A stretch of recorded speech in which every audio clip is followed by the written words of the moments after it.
দেখো ক্লাস 12 এর দ্বিতীয় কবিতা যেটা রয়েছে সেটা হচ্ছে কি হক রুস্টিং। আগে আমরা পড়েছি সনেট 73, আজকের ক্লাসে আমরা পড়বো হক রুস্টিং। হক রুস্টিং কে লিখেছে? Ted Hughes. টেড হিউজেস, যেন কেউ এরকম হাগিস বলে ফেলো না। টেড হিউজেস, দেখবে বাচ্চাদের একটা প্যান্ট পাওয়া যায় হাগিস, এরকম অনেকটা বানান। টেড হিউজেস, টেড হিউজেস এর কবিতা খুব সম্ভবত তোমরা ক্লাস 9 এ পড়ে এসছো, মনে আছে কারো? যাই হোক, এই রুস্টিং কথাটা তোমরা বহুবার শুনেছো এবং তোমরা এইটার সঙ্গে জানো কি কাউকে নিয়ে অপদস্থ করা, রোস্ট করা। ওই রোস্ট বানানটা কিন্তু আলাদা, সেটা হচ্ছে কি ROAST। এই রোস্ট মানে কাউকে নিয়ে মজা করা বা হচ্ছে এর অ্যাকচুয়াল বাংলা হচ্ছে ঝলসানো। কারো হয়তো আমরা পুড়িয়ে ঝলসে দিই, সেটাকে বলা হয় রুস্টিং। এখানে কিন্তু রোস্ট নেই, রুস্টিং আছে। রুস্টিং কথার অর্থ হচ্ছে বিশ্রাম করা বা বিশ্রামরত। হক রুস্টিং, তাহলে বাজ বিশ্রামরত বাজ। হক রুস্টিং এর বাংলা কি হলো? বিশ্রামরত বাজ। হক কথার অর্থ কি? বাজ পাখি, বাজ পাখি। আর রুস্টিং এর কথা অর্থ কি বলবো? বিশ্রামরত, বিশ্রামরত, বিশ্রামরত বাজ। এখানে বাজ পাখিকে দেখানো হচ্ছে প্রকৃতির একটি এলিমেন্ট হিসাবে, এবং বাজ পাখির কি কি বৈশিষ্ট্য রয়েছে সেগুলো আমরা কবিতার মধ্যে পড়ব।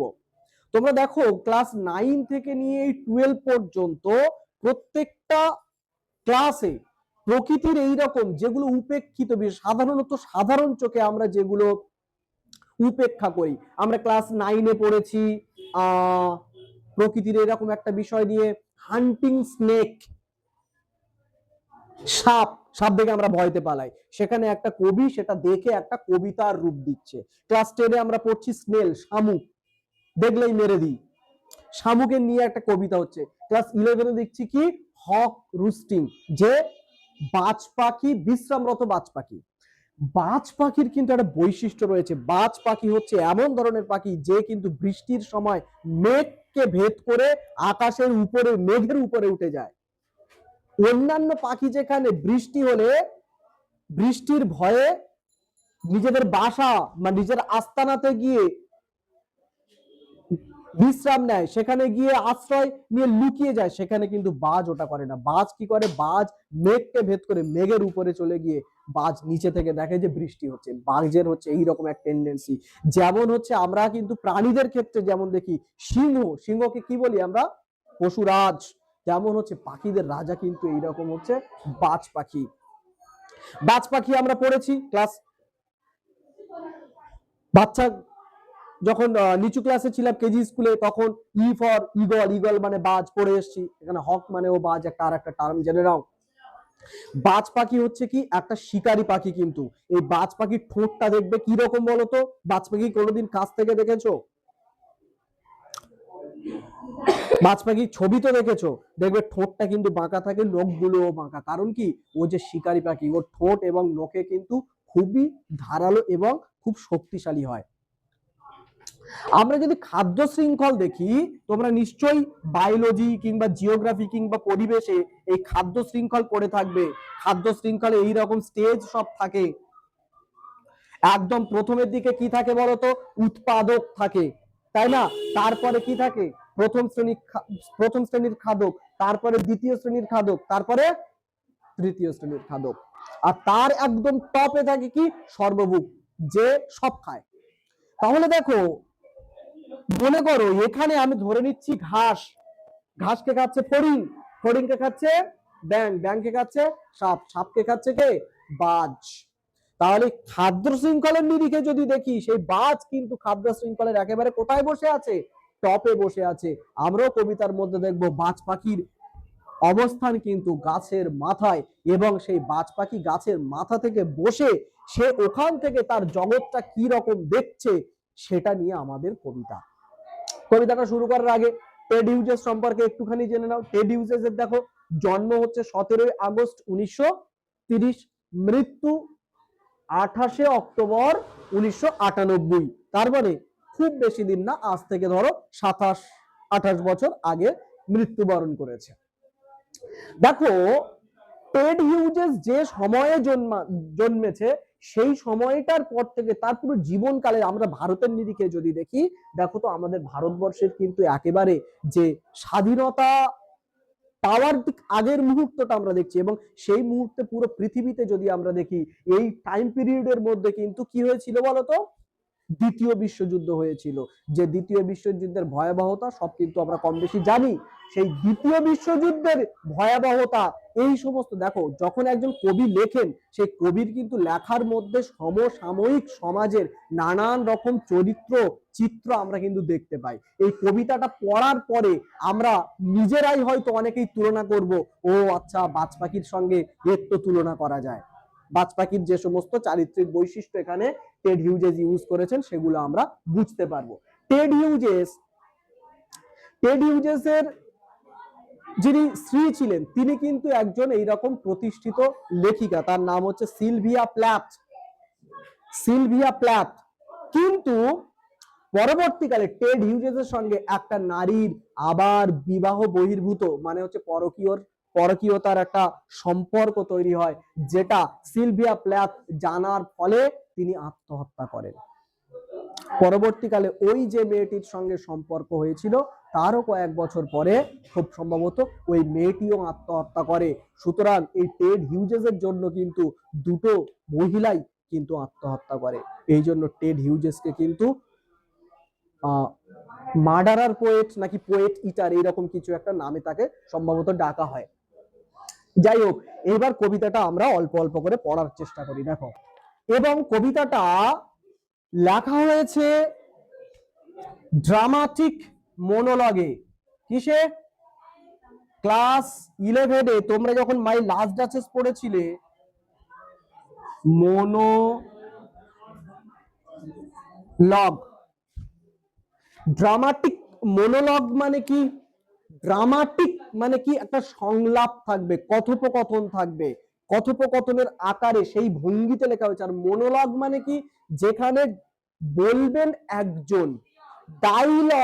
ডাইলগ ডাই মানে দুজন, তাহলে যখন দুজনের কথাবার্তা হবে তখন সেটা ডায়লগ, আর যখন একজন বলবে সেটা হবে কি? মোনোলগ। ঠিক আছে? তাহলে এখানে বক্তা একজন, শ্রোতা আমরা সকলেই। বক্তা হচ্ছে এই বাজ, হক। এবং এই কবিতাটা যেটা লেখা হয়েছে ফার্স্ট পারসন ন্যারেটিভে। কি বললাম? ফার্স্ট পারসন ন্যারেটিভে লেখা। ফার্স্ট পারসন ন্যারেটিভে মানে কি? এখানে বক্তা সর্বদা আই, আমি এই রকম বলবে। ফার্স্ট পারসন কোনগুলো? I, we. এখানে দেখবে আমরা আই এই কথাটা বারবার পাবো। আই মানে কাকে ইন্ডিকেট করছে? আই মানে কিন্তু অবভিয়াসলি এখানে হক নিজেকে বোঝাচ্ছে। দেখো কবিতাটা, I sit in the top of the wood. I sit in the top of the wood.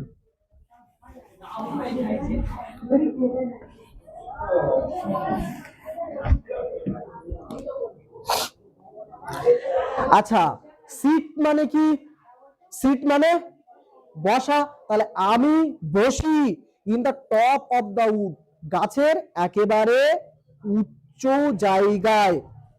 Would মানে জঙ্গল বলতে পারো, অ্যাকচুয়ালি উড মানে হচ্ছে কাঠ, আর উডস মানে হচ্ছে বন বা জঙ্গল, যাই বলি না কেন। কিন্তু এখানে আমরা উড মানে কাঠ না বলে জঙ্গলই বলবো। ঠিক আছে? তাহলে আমি বসি জঙ্গলের একেবারে উপরে। মাই আইজ ক্লোজড, চোখ আমার বন্ধ। ইনঅ্যাকশন, কোনো কাজ করি না, নিষ্ক্রিয় থাকি। নো ফলসিফাইং ড্রিম, কোনো মিথ্যে স্বপ্ন আমি দেখি না। তাহলে গাছের উপরে বসে থাকি, চোখ বন্ধ, কোনো মিথ্যে স্বপ্ন আমি দেখি না।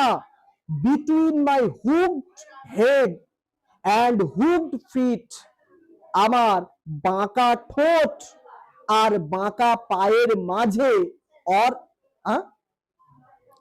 ও হেড মানে যদিও মাথা, আমরা মাথাকে ইন্ডিকেট না করে মূলত তার যে ঠোঁটটা বাঁকা সেটাকেই বোঝাবো।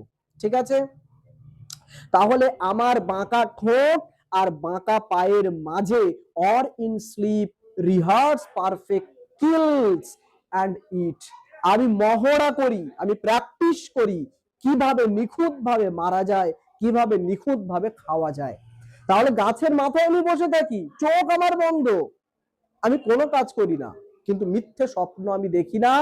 আমি আমার ওই বাঁকা মাথা আর বাঁকা নখ বা পায়ের মাঝে আমি রিহার্স করতে থাকি, আমি মহড়া করি কিভাবে আমি নিখুঁত ভাবে মারবো, নিখুঁত ভাবে খাবো। তাহলে তোমরা হয়তো আমাকে নিষ্ক্রিয় আমি বসে আছি, বাকিরা ভাবতে পারে আমি নিষ্ক্রিয়, কিন্তু আমি নিষ্ক্রিয় নই। আমি ওর মধ্যে কি করতে থাকি, ছক কষতে থাকি যে কি করতে হবে। দেখবে ছোটবেলায় আমরা যখন প্রাইমারি স্কুলে যেতাম, স্যার কোনো পড়া দিয়ে দিয়ে টেবিলে এরকম, স্যার ঘুমাচ্ছে আমরা বুঝতে পারছি, আমরা সবাই জানি স্যার ঘুমাচ্ছে। এবারে স্যার হঠাৎ করে পেছন দিতে বলো, আর কঠিন ভাবে কোশ্চেন করে বলতো, ও তো পারবি না, এটা স্বাভাবিক ব্যাপার। তোরা ভাবছিস আমি ঘুমাচ্ছিলাম, তোরা ভুল ভাবছিস, আমি দেখছিলাম তোরা কারা আমার অবর্তমানেও পড়া করিস। তো যেমন স্যারের ওই রকম ঘুম ঘুম ভাব, আমরা ভেবে ভুল করি স্যার ঘুমাচ্ছে, আসলেই স্যার কি ঘুমাচ্ছিল না, এরকম কিন্তু সেম হক বলছে এই তোরা ভাবছিস যে আমি ঘুমাচ্ছি, আমি কোনো কাজ করছি না, ওর মধ্যেও আমি রিহার্স করছি কিভাবে ঠিক জায়গায় ঠিক নিশানায় আমি টার্গেট করব। বাজ কিন্তু এই রকম, ও যাকে টার্গেট করবে তাকে নিয়ে যাবে। উপর থেকে মনে করো কোনো হাঁস তার 4-5টা বাচ্চা নিয়ে ঘুরছে, উপর থেকে বাজের নজর পড়েছে, চলো 5 নাম্বারটা টার্গেট, সোজা আসবে 5 নাম্বার, যদি পায় তো ভালো, আর অন্য কোথায় হাত দেবে না, সোজা চলে যাবে। যদি ওকে ধরতে না পারে ইনকেস, খালি হাতে চলে যাবে, আবার ওখান থেকে টার্গেট করবে আসবে। এমন নয় যে 5 পাইনি চলো 3টে নিয়ে ভাগি, 5 তো 5, টার্গেট ফিক্সড।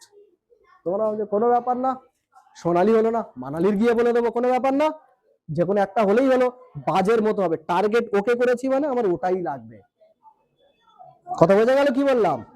তো বাজ এই রকম কাজ না করলেও কিন্তু সে তার ওই ঘুমের মধ্যে কোনো মিথ্যে স্বপ্ন না দেখে কি বলছে, মিথ্যে স্বপ্ন আমি দেখি না, আমি এর মধ্যে মহড়া করি। তাহলে দেখো বাজ এর আরো চারিত্রিক বৈশিষ্ট্য আমরা এর পরে পরে জানতে পারবো। বাজের একটা জায়গায় বলছে আমি হচ্ছে মৃত্যুর ঠিকাদার, মৃত্যুর দূত, আমি যার যেখানে মারার ইচ্ছা যখন হবে আমি মারবো।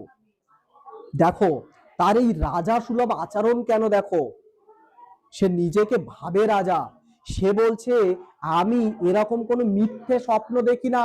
আমরা দেখবে কোনো একটা জীবনে গোল সেট করে নেব, নিয়ে স্বপ্ন দেখতে থাকবো, ওর জন্য কি কষ্ট করতে হয় কোনোদিন করবো না। চলো উচ্চ মাধ্যমিকে আমার পেতে হবে 450, 450 পাবো, আরে 450 মতো পড়, তুমি যদি 450 মতো পরিশ্রম করো, সিরিয়াসলি 450 মতো পরিশ্রম করো, তুমি 450 যদি ইনকেস নাও পাও, কিন্তু তোমাকে 420 কমে কেউ আটকাতে পারবে না, কিন্তু তুমি 450 পেয়েই যাও, কোনো ব্যাপার না, হয়ে যাবে।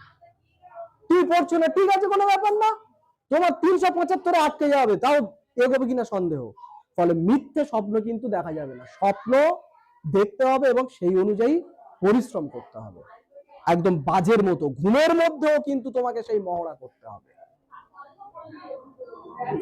দেখো তারপরে কি বলছে, the convenience of the high trees, convenience মানে হচ্ছে সুবিধা, তাহলে উঁচু গাছের সুবিধা, দ্য ইয়ার্স বয়ান্সি বাতাসের ভাসমানতা, অ্যান্ড দ্য সানস রে এবং সূর্যের রশ্মি, আর অফ অ্যাডভান্টেজ টু মি, তারা সকলেই আমাকে সুবিধা পাইয়ে দেয়।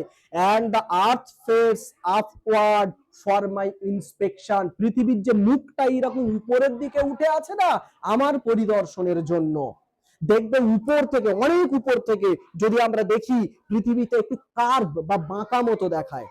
তোমরা নিশ্চয়ই ড্রোনের যে ছবিগুলো হয় দেখো না, একটু কার বাটির মুখটা এইরকম টাইপের হয় না, একটু বাঁকা মতো, কারণ দূর থেকে পৃথিবীটা অ্যাকচুয়াল তো একটু চ্যাপ্টা বা একটু গোলাকার টাইপের, তো যার কারণে অনেক দূর থেকে দেখলে কিন্তু আসল শেপটা আমরা বুঝতে পারি। তো বলছে পৃথিবীর মুখটা যে এইরকম একটু উপরের দিকে উঠে আছে, কেন জানিস তো? ওটা আমার পরিদর্শনের জন্য। দেখো তার লেভেল অফ কনফিডেন্সটা দেখো। বলছে কি উপরে গাছের উপরে যে আমি বসে আছি না, ওখানে বাতাস ও আমার হয়ে কাজ করছে, সূর্যের রশ্মিও আমার হয়ে কাজ করছে, এমনকি পৃথিবী মুখ মুছে হয়ে উঠে আছে আমার জন্যে। তাহলে দেখো জীবনে সফলতা পেতে গেলে রাজা, তুমি যদি অ্যাকচুয়ালি রাজা লাইক অ্যাটিটিউড আনতে চাও, তোমার এইরকম সমস্ত এক্সকিউজ অজুহাতকে কিন্তু পেছনে ফেলতে হবে। এটা নেই, ওটা নেই, ও মারা গেছে, তার 3 দিন পায়খানা হয়নি, 4 দিন খাওয়া হয়নি, এসব এক্সকিউজ যদি সারা জীবনে করতে থাকো, ওই এক্সকিউজের পেছনে পড়ে থাকতে হবে।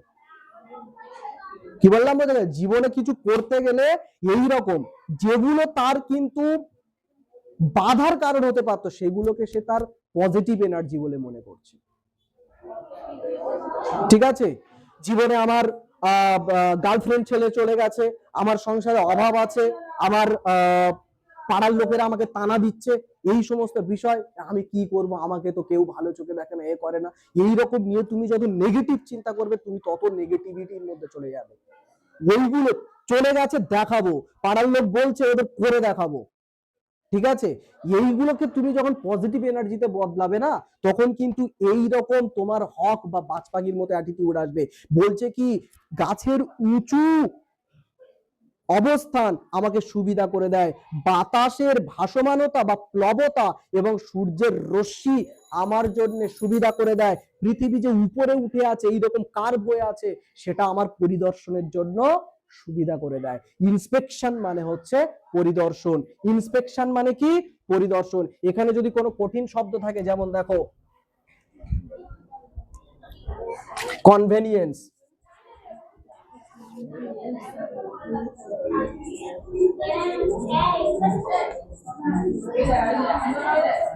কনভেনিয়েন্স মানে সুবিধা, বয়ান্সি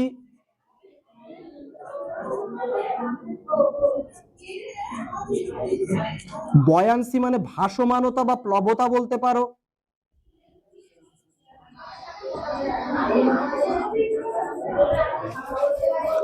তারপরে অ্যাডভান্টেজ মানে তো জানোই, অ্যাডভান্টেজ মানে কি? এটাও সুবিধা বলতে পারো। অ্যাডভান্টেজ মানে হচ্ছে সুবিধা। আচ্ছা, ইন্সপেকশন বলো, বলে দেব পরিদর্শন। আচ্ছা, ফলসিফাইংটা লিখলাম না, মুখে বলে দিচ্ছি। ফলসিফাইং মানে লিখে না, মিথ্যা বা বিকৃত, মিথ্যা বা বিকৃত। ড্রিম মানে কি? প্রত্যেকেই জানো, প্রত্যেকেই স্বপ্ন দেখো, স্বপ্ন দেখছো তার হাত ধরে ফুচকা খাচ্ছ, কিন্তু হঠাৎ করে দেখবে ঘুম ভেঙে যাওয়ার পরে মায়ের ঝাঁটা খাচ্ছ, এরকম হয়ে থাকে। তো স্বপ্ন আমরা প্রত্যেকেই দেখি, সেটা জেগে হতে পারে, ঘুমিয়ে হতে পারে। ওই স্বপ্ন তোমাকে কেউ ভাঙাতে পারবে না যে স্বপ্ন তুমি জেগে জেগে দেখো। কি বললাম বোঝা গেছে? বারবার বলা হচ্ছে পড়ো পড়ো পড়ো, ঠিক আছে, হবে, কোনো ব্যাপার না, এখন তো অনেক বাকি। দেখো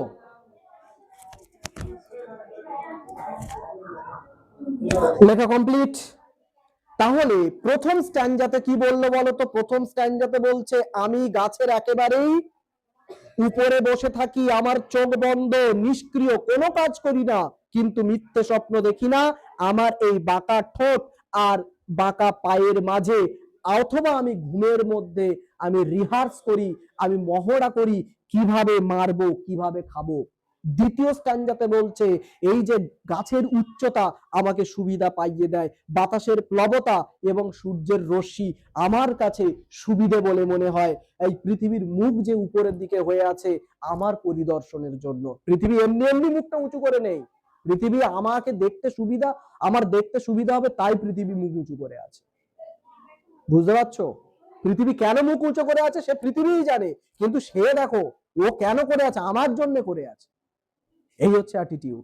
তারপর দেখো, my feet are locked upon the rough bark, my feet are locked upon the rough bark, আমার পাগুলো নখগুলো লকড আটকে থাকে আপন দ্য রাফ বার্ক, ওই যে গাছের অমসৃণ ছালগুলোর উপরে। গাছ নিশ্চয় দেখেছো, শিরীষ গাছ বা নিম গাছের গাছে হাত দেবে এরকম মেয়েদের গায়ের মতো এরকম নরম নয় কিন্তু, খসখসে নয়, এরকম মোলায়েম নয় কিন্তু, মোলায়েম। গাছের গায়ে জীবনে হাত দাওনি তো, গাছের গায়ে হাত দিলে কি তোমার ওই কলা গাছের মতো তেল বলতে মনে হয় নাকি? ওই সমস্ত গাছ, জঙ্গলের ওই গাছগুলো খসখসে না তো? জঙ্গলের ওই আমি গাছের ডালে পা দিয়ে শক্ত করে আটকে ধরে বসে থাকি। ইট টুক দ্য হোল ক্রিয়েশন, আর আমার এই যে শক্ত পা, এটা বানিয়েছে হোল ক্রিয়েশন, সমস্ত সৃষ্টি, সমস্ত জগৎ মিলে আমার এই পা বানিয়েছে। টু প্রডিউস মাই ফুট, আমার এই পাকে তারা বানিয়েছে। ইচ ফেদার, আমার প্রত্যেকটা পালককে তারা বানিয়েছে। Now I hold the creation in my foot, আর আমি এখন সমস্ত সৃষ্টিকে আমার পায়ের তলায় দাপিয়ে রাখি। দেখো তার অ্যাটিটিউডটা দেখো, বলছে আমি গাছের অমসৃণ ছালের সঙ্গে আমার পাকে শক্ত করে আটকে ধরে থাকি। এই শক্ত পা এবং আমার এই যে ডানা, এই ডানা বানিয়েছে সমস্ত সৃষ্টি, আর এখন আমি ওই সৃষ্টিকে আমার পায়ের তলায় রাখি। তোমরা নিশ্চয়ই নর্থ কোরিয়াতে একটা লোকের নাম নিশ্চয়ই জানবে, নর্থ কোরিয়ার একটা লোকের নাম জানবে, কে? বিটিএস নাকি? কিম জং উন। কিম জং উন দেখো নি, চশমা মতো একটা কালো কোট পরে থাকে, একটা মোমের মতো ছবি থাকে, মানে বেশ গুলুমুলু, দেখো নি? এই কিম জং উন এ হচ্ছে একজন তানাশা বা ডিক্টেটর। যেটা বলে দিলাম মানে ওটা বলে দিলাম।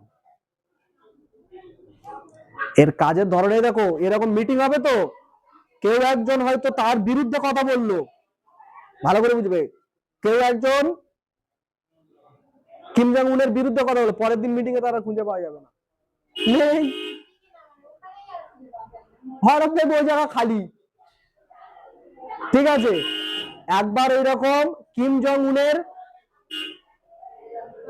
কেটে দেবে,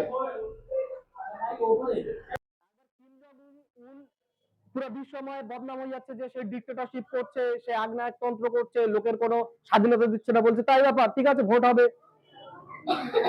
ভোট হলো, দেখা গেল তার বিরুদ্ধে একটাও ভোট পড়েনি, কারণ তার আগে প্রচার করে দিয়েছে আমার বিরুদ্ধে যেখান থেকে একটা ভোট পড়বে সেই গ্রাম পুরো খালি করে দেবো। বুঝতে পেরেছো? তাহলে ওই কিম জং উনকে যারা রাজা বানালো, সেই কিন্তু রাজাদের উপরে সে কি করলো, গলা, সেই প্রজাদের এখন গলা টিপে ধরেছে। যেন সেই কিম জং উনের মতো অ্যাটিটিউড দেখতে পাচ্ছি আমরা হকের মধ্যে। বলছে সমস্ত সৃষ্টি তারা লেগেছে আমার এই পা, আমার এই পালককে তৈরি করার জন্য, আর এখন আমি সমস্ত সৃষ্টিকে আমার পায়ের তলায় রাখি। কি বললাম, বোঝা গেছে? মানে তারা সবাই মিলে আমাকে তৈরি করলো, আর আমি এখন কাউকেই পরোয়া করি না, কুছ পরোয়া নেই। আমাদের দেখবে এলাকায় এরকম এমএলএ বা আমাদের প্রধান গুলো এরকম, সবাই মিলে ভোট দিয়ে এলে, হ্যাঁ কালুদা জিন্দাবাদ, কালুদা জিন্দাবাদ করে, ভোটের পরে গিয়ে কালুদা আমার রাস্তাটা, ভাই কে রে তুই? কালুদা, কালুদার সাথে কথা বলবে। এই রকম হচ্ছে হকের অ্যাটিটিউড। বলছে সবাই মিলে আমাকে বানালো, কিন্তু আমি এখন সবাইকে কি করি, পায়ের নিচে রাখি। ঠিক আছে, তাহলে এই লাইনটার মানেটা একটুখানি সহজ করে বুঝে নি। মাই ফিট আর লকড আপন দা রাফ বার্ক, আমার পা গুলো অমসৃণ গাছের ছালের সঙ্গে শক্তভাবে আটকে থাকে। It took the whole of creation, এই পাটা বানাতে সময় লেগেছে সমগ্র সৃষ্টিকে। টু প্রডিউস মাই ফুট, আমার এই পাকে তৈরি করতে। মাই ইচ ফেদার, আমার প্রত্যেকটা পালককে বানাতে, সমস্ত সৃষ্টির সৃষ্টিকে একত্রিত ভাবে কাজ করতে হয়েছে। নাও I hold creation in my foot, এখন আমি সমস্ত সৃষ্টিকে আমার পায়ের তলায় রাখি। তারপর দেখো, অর ফ্লাই আপ, অথবা আমি উড়ে বেড়াই, and revolve it all slowly, অথবা আমি চারদিকে আস্তে আস্তে করে ঘুরি। I kill where I please because it is all mine, আমার যেখানে ইচ্ছা হয় আমি মেরে দিই, কারণ সব আমার। এইরকম আসবে ভিডিওতে।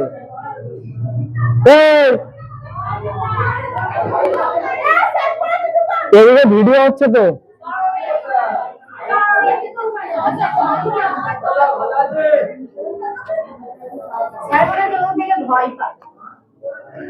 অথবা আমি উড়ে বেড়াই, অথবা অথবা আমি চারিদিকে কি করি, ঘুরে বেড়াই ধীরে ধীরে। আই কিল, আমি হত্যা করি। I please because it is all mine, আমি যেখানে খুশি সেখানে হত্যা করি, কারণ সবকিছু আমার। কে কি বলবি? ঠিক আছে, ওই দক্ষিণ কোরিয়াতে এইরকম, কেউ ওকে প্রশ্ন করবে না কেন মারলি। একবার চাইনাতে কিছু কলেজের স্টুডেন্টরা বললো যে আমাদের গণতন্ত্র লাগবে, কলেজের ছেলেরা বলছে গণতন্ত্র লাগবে, চায়না সরকার বললো আচ্ছা তোদের গণতন্ত্র দিচ্ছি দাঁড়া, বলে যুদ্ধের ট্যাঙ্ক পাঠিয়ে দিয়েছে, নে গণতন্ত্র নেই। ছেলেদের উপর থেকে ট্যাঙ্ক চালিয়ে দিয়েছে, বন্দুক টন্দুক না, যুদ্ধের যে কামান, ট্যাঙ্ক মেরে দিয়েছে, যা গণতন্ত্র নেই। এ আমার দেশ, সিং পিং জিং, এখানে আমি যা বলবো তাই হবে, কারণ আমার যখন যা ইচ্ছা হবে তাই করবো। খতরনাক। তারপর দেখো, there is no sophistry in my body, আমার বডির মধ্যে, আমার দেহের মধ্যে কোনো ভ্রান্তি বা কোনো মায়া দেয়া নেই। মাই ম্যানার্স আর টিয়ারিং অফ হেডস, আমার কাজই হলো মাথা ছিঁড়ে দেওয়া। আমি কোনো মায়া দেয়া করি না, মাথা ছিঁড়ে দিই। বাজ পাখি যদি মায়া করতে শুরু করে না খেয়ে মরে যাবে। বাঘ যদি বলে হুহ বাবারে ওই ছানা, হরিণ মনে করো, হরিণ তার বাচ্চা কাচ্চা নিয়ে ঘুরছে, বাঘের যদি মায়া, হারে এর বাচ্চা কাচ্চা রয়েছে, দুধ টুধ খাবে, থাক মারবই না। বাঘের যদি মায়া হয়ে যায় ও না খেয়ে মরে যাবে। তো এখানে বলছে আমার ম্যানার, আমার আচার এটা, আমার ব্যবহার এটাই, মাথা ছিঁড়ে দেওয়া। আমি ওই যে মায়া দেয়া করি না, কারণ ওপর থেকে বাস যখন দেখছে ওরে বাবা 5টা ছানা ঘুরছে, বেশ ভালোই তো, ও বাবা সবে ছোট ছোট ছানা, মারবো থাক। ওর ওই মায়া দেওয়া হলে আর যখন দেখবে সেও তো কারোর ছানা বা কারোর মা, তো থাক। এরা মায়া তার মধ্যে জন্মালে সে কিন্তু জীবনে বেঁচে থাকতে পারবে না। ফলে কিছু কিছু সময় এইরকম কিন্তু হয়, যখন এইরকম অন্যের মায়া দেখলে হয় না, নিজের বাঁচার তাগিদের জন্য কাজ করতে হয়। তোমার দেখবে যখন কোনো একটা টার্গেট ফিক্সড করলে যে তোমার এই চাকরিটা বা এটা আমার করেই ছাড়তে হবে, তখন হয়তো দেখা গেল তোমার বন্ধু ডাকছে, গার্লফ্রেন্ড ডাকছে, ওদিকে তোমার বাড়িতে অসুখ হচ্ছে, হ্যাঁ হচ্ছে তেনা হচ্ছে, তোমার মনে হচ্ছে চা বাপরে বাপ, আমার মনে আর কি, মানে তুমি তোমার প্রতিটা মুহূর্ত হবে যে এখান থেকে ছেড়ে আমি ওদের সঙ্গে টাইম দিই। তুমি যখন ওদের সঙ্গে কিন্তু টাইম দেবে, ওই রকম যেরকম ওই মায়ায় পড়ে গেলে যেমন বাজ পাখির খাওয়া হবে না, বাঘের খাওয়া হবে না, তুমি কিন্তু ওই মায়ায় পড়ে গেলে তোমার ওই টার্গেট লক্ষ্য পূরণ হবে না। সুতরাং তোমাকে এরকম নিষ্ঠুর হতে হবে বাজ পাখির মতো তোমার লক্ষ্য পূরণ করার জন্য। কি বললাম বোঝা গেছে? বাজ পাখি তাহলে বলছে কি, অর ফ্লাই আপ, আমি উড়ে বেড়াই, and revolve it all slowly, আমি সব জায়গায় ধীরে ধীরে ঘুরি। I kill where I please because it is all mine, আমি হত্যা করি যেখানে খুশি, কারণ সবকিছু আমার। আমি কারোর ধার ধারি না, আমি কারোর পরোয়া করি না। There is no sophistry in my body, আমার দেহে, আমার আত্মায় কোনো মায়া দয়া নেই। মাই ম্যানার্স আর টিয়ারিং অফ হেডস, আমার আচার ব্যবহারই হচ্ছে, আরে আমার রক্তে আছে মাথা ছিন্ন করা। তারপর দেখো এখানে তাহলে নতুন কোন শব্দ যদি পেয়ে থাকে, তার আগের তার শব্দ লেখা হয়নি না, কোথায় গেল রে? আচ্ছা, রাফ, রাফ লিখে নাও, ROUGH, রাফ মানে অমসৃণ। রামিজ বাবা বুঝতে পারছো তো নাকি? হ্যাঁ করে দেখছো, স্যার তো বেশ ডায়লগ দিচ্ছে, ফোনে দেখে নিচ্ছি কি হচ্ছে না হচ্ছে। এইরকম কিছু কিছু সময়, বিশেষ করে আজকের জামানায় তোমাকে বাজ পাখির মতো হতে হয় বাবা, কিচ্ছু করার নেই। তুমি দেখবে যে হচ্ছে তোমার ওই ছাতারে পাখির মতো হয়েছে, ঢিল মেরে মেরে দেবে। তুমি দেখবে পথ দিয়ে যদি কোনো গরু যায়, লেজ ধরে মারবে, লেজ দিয়ে হচ্ছে তোমার লেজ ধরে টানবে, বাড়ি দিয়ে মারবে। একটা বাঘ যাক, মারুক তো, মারুক। মারা তো দূরের কথা, ঘরে কোথায় গিয়ে থাকবে? তোমার দরজাটা ঠিক আছে তো, লোহার গেট তো। এইরকম অ্যাটিটিউড এখন থাকতে হবে। তুমি নরম হয়ে যাবে মানে তোমাকে গেড়ে দেবে। আর তারপর দেখো রাফ, বার্ক। বার্ক মানে হচ্ছে ছাল। তারপরে রয়েছে কি হোল। হোল মানে সমগ্র। এর একটা সিনোনিম দেখে নাও, এই সিনোনিম বলছি, সরি, হোমোফোনস। হোল মানে, এই হোল মানে গর্ত। তারপরে ক্রিয়েশন। ক্রিয়েশন মানে সৃষ্টি।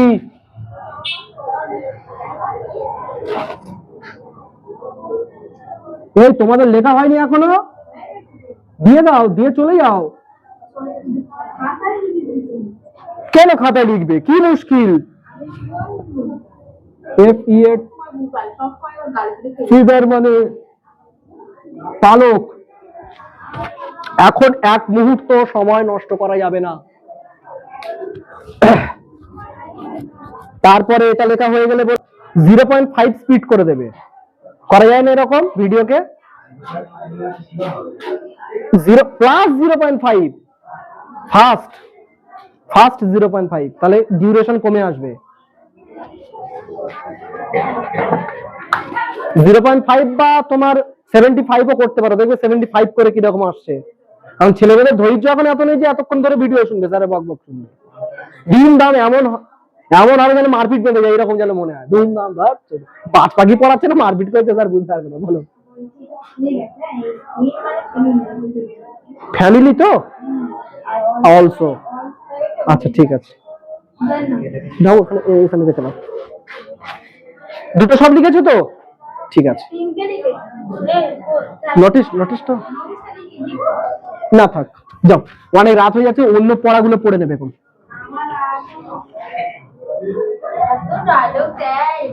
তারপর দেখো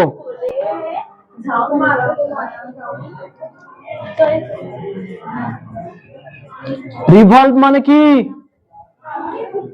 ঘোরা। স্লোলি মানে বলতে হবে নাকি? প্লিজ মানে ইচ্ছা বলতে পারো। মাইন মানে কি? মাইন মানে আমার। তারপরে সফিস্ট্রি।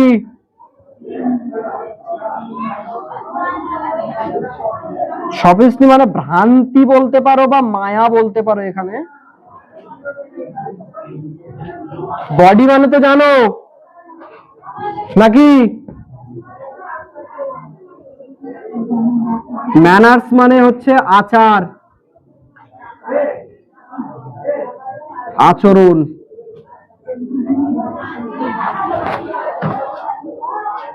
আর টিয়ারিং অফ মানে ছিঁড়ে ফেলা।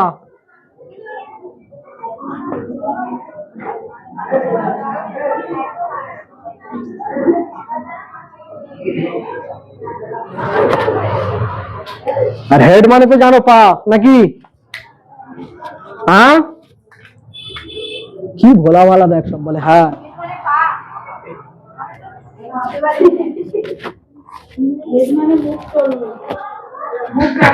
সারা খেলা হতে জানো তো? চিল ওড়ে, পাখি ওড়ে, বা করে, ঘর ওড়ে, ওসব। হ্যাঁ,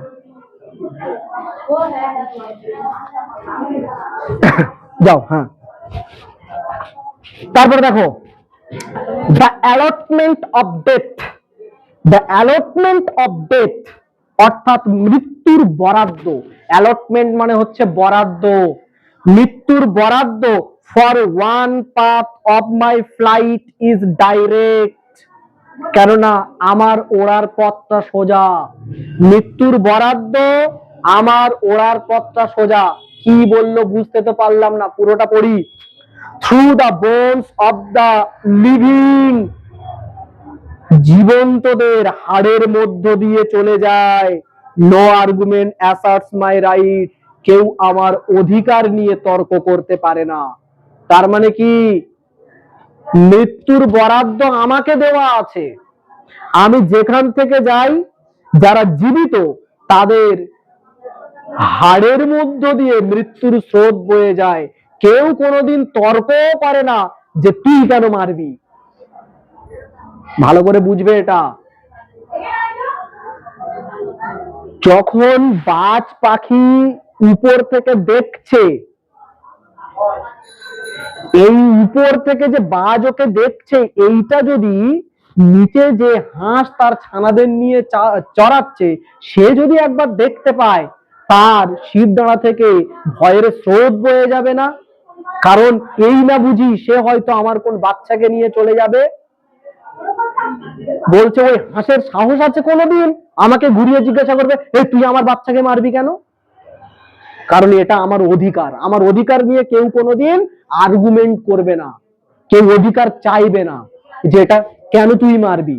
ফলে আমি যেখান থেকে যাই, ওই জন্য বলছে দ্য অ্যালটমেন্ট অফ ডেথ, মৃত্যুর বরাদ্দ for the one path of my flight is direct. আর আমি যে পথ দিয়ে সোজা যাই, সেই পথ দিয়ে যারা জীবিত থাকে, through the bones of the living, সেই পথ দিয়ে, যে পথ দিয়ে আমি যাই, সেই পথ দিয়ে সমস্ত জীবিতদের হাড়ের মধ্য দিয়ে মৃত্যুর স্রোত বয়ে যায়, যে পথ দিয়ে আমি যাই।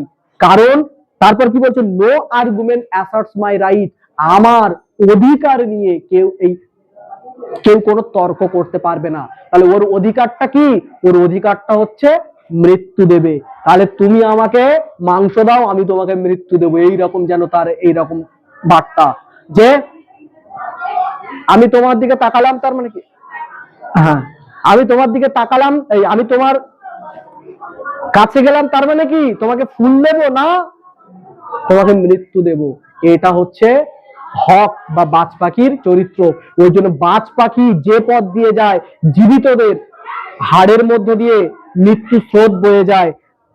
দেখো এখান থেকে তাহলে ওয়ার্ড নোটটা লিখে নাও।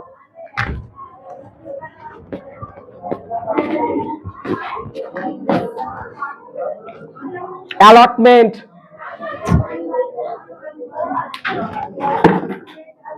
কতক্ষণ হলো আফ্রিদি? ঠিক আছে, 30 মিনিট হয়ে যাবে ওটা। অ্যালটমেন্ট মানে বরাদ্দ। ডেথ মানে তো জানো, পাত। পাত মানে আবার পাঁত দেবো না জানো, ফ্লাইট। হ্যাঁ ঠিক আছে, ও কোনো ব্যাপার নাকি? ভিডিও হচ্ছে মানে কি, আমাদের ভেতরে যেটা আছে সেটা মুছে দেবো নাকি? ফ্লাইট মানে কি, ওড়া। এই ডাইরেক্ট মানে কি গো? ডাইরেক্ট মানে সোজা। ডাইরেক্ট মানে প্রত্যক্ষ হয়, আবার সোজাও হয় ডাইরেক্ট। এখানে সরাসরি বা সোজা বলো, সোজা সাপটা। Through, THROUGH, through. থ্রু মানে হচ্ছে মধ্য দিয়ে। তারপরে বোন মানে জানো তো, বোন মানে হাড়। আর্গুমেন্ট, আর্গুমেন্ট মানে হচ্ছে তর্ক। অ্যাসার্ট, অ্যাসার্ট মানে জাহির করা বা দাবি করা বলতে পারো। রাইট মানে এখানে অধিকার। রাইটের অনেকগুলো মানে হয়। রাইট মানে অধিকার হয়, রাইট মানে সঠিক হয়, রাইট মানে ডান, ডান দিককে রাইট বলি, রাইট সাইড। লেখা হলো?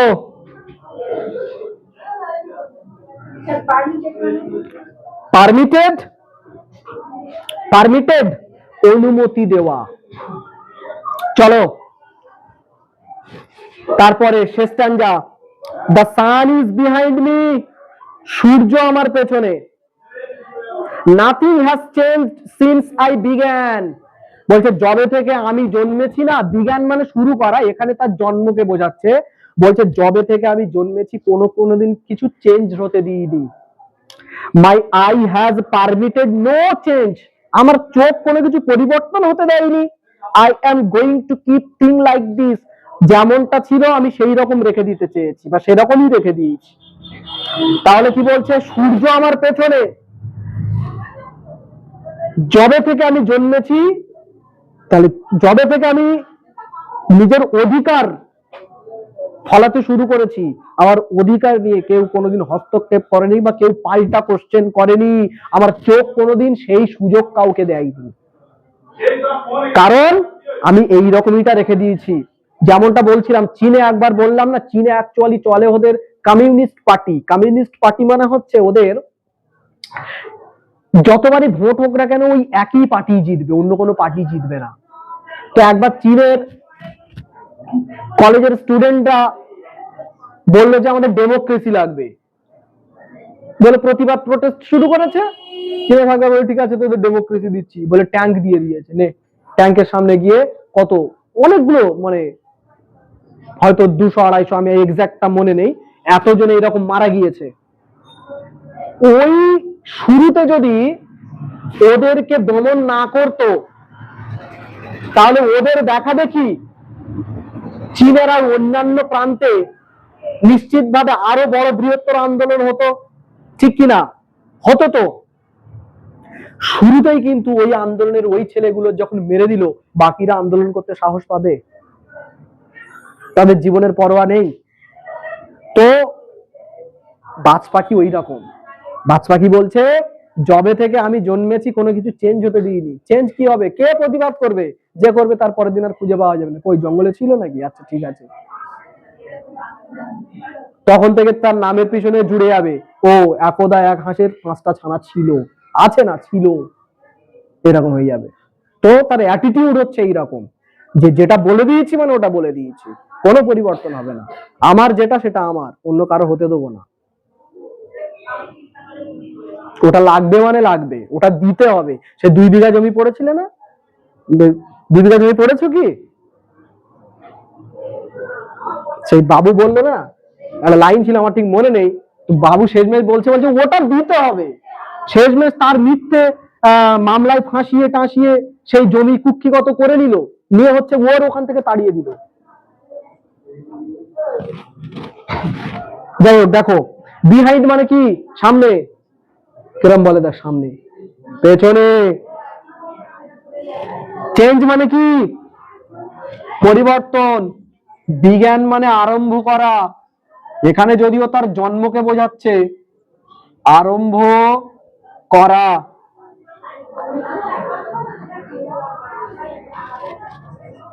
সিন্স, সিন্স মানে অ্যাকচুয়ালি থেকে বোঝায়, কোন একটি সময় থেকে বোঝাচ্ছে।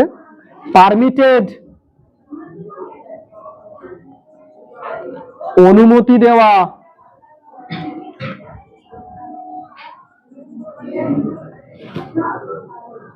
বাকি তো জানোই। কবিতাটা সারমর্ম টুক করে একবার বলে দিচ্ছি। বাজ পাখি হচ্ছে গাছের মাথায় বসে আছে, চোখ বন্ধ, কোনো কাজ করছে না, কিন্তু কোনো মিথ্যে স্বপ্ন সে দেখছে না। সে তার বাঁকা ঠোঁট আর বাঁকা পায়ের মাঝে অথবা ঘুমন্তরত অবস্থায় সে মহড়া করে কিভাবে সে শিকার করবে, কিভাবে সে কোনো কিছু খাবে। এটা প্রথম স্ট্যান্জা গেল। দ্বিতীয় স্ট্যান্জাতে বলছে গাছের এই যে উচ্চতা, বাতাসের এই যে প্লবতা, সূর্যের রশ্মি সবকিছু আমাকে সুবিধা দেয়। পৃথিবী যে উপরের দিকে মুখ করে আছে আমার পরিদর্শনের জন্য। আমার পাটা গাছের অমসৃণ ছালের সঙ্গে আটকে থাকে। আমার এই পা, আমার এবং প্রতিটি পালককে সমস্ত সৃষ্টি অত্যন্ত সময় নিয়ে নিখুঁত ভাবে সৃষ্টি করেছে, কিন্তু আমি এখন সমস্ত সৃষ্টিকে আমার পায়ের নিচে রাখি। আমি উড়ে বেড়াই অথবা ধীরে ধীরে ঘুরে বেড়াই, যাকে ইচ্ছা হয় তাকে মেরে ফেলি, কিন্তু কেন? সবকিছু আমার। আমার মনে কোনো সফিস্ট্রি, কোনো মায়া দয়া নেই। আমার অভ্যাসই হচ্ছে মাথাকে ছিন্ন করা। মৃত্যুকে বরাদ্দ করি আমি, কারণ আমার ওড়ার পথ সোজা। যে পথ দিয়ে আমি উড়ে যাই সেই পথে জীবিতদের হাড়ের মধ্য দিয়ে মৃত্যু স্রোত বয়ে যায়। কোন যুক্তি তর্ক আমার সামনে জাহির করা চলে না। সূর্য আমার পেছনে, কোনো কিছু যবে থেকে আমি শুরু করেছি পরিবর্তন করতে দিইনি, কারণ আমার চোখই কোনো কিছু পরিবর্তন করতেই দেয় না, যেমনটা আছে তেমন রেখে দিই, পরিষ্কার। এইটুকুই হচ্ছে কবিতার মূল বিষয়বস্তু, বাকি তো আমি বোঝানোর জন্য বললাম। তো স্মার্ট স্টুডেন্টসরা, এই ক্লাসটা খুব মন দিয়ে করার জন্য সবাইকে অসংখ্য ধন্যবাদ। ভিডিওটা যদি তোমার ভালো লেগে থাকে অনেক অনেক বেশি করে শেয়ার করে দাও, লাইক করো, কমেন্ট করো, আর বন্ধু বান্ধবীদের মধ্যে বেশি বেশি করে আমাদের ভিডিও এবং চ্যানেলের লিঙ্কটা পাঠাতে হবে। কারণ কি, আমরা চাইছি স্মার্ট টিউটোরিয়াল হাব পরিবারটাকে অনেক অনেক বড় করার জন্য। তুমি এই পরিবারের অত্যন্ত একটা গুরুত্বপূর্ণ সদস্য, তোমারও কিন্তু দায়িত্ব আমাদের পরিবারটাকে সবার কাছে পৌঁছে দেওয়ার জন্য। সবাই ভালো থাকবে, সুস্থ থাকবে, নিজের খেয়াল রাখবে আর পড়াশোনা করবে, ঠিক আছে? Thank you.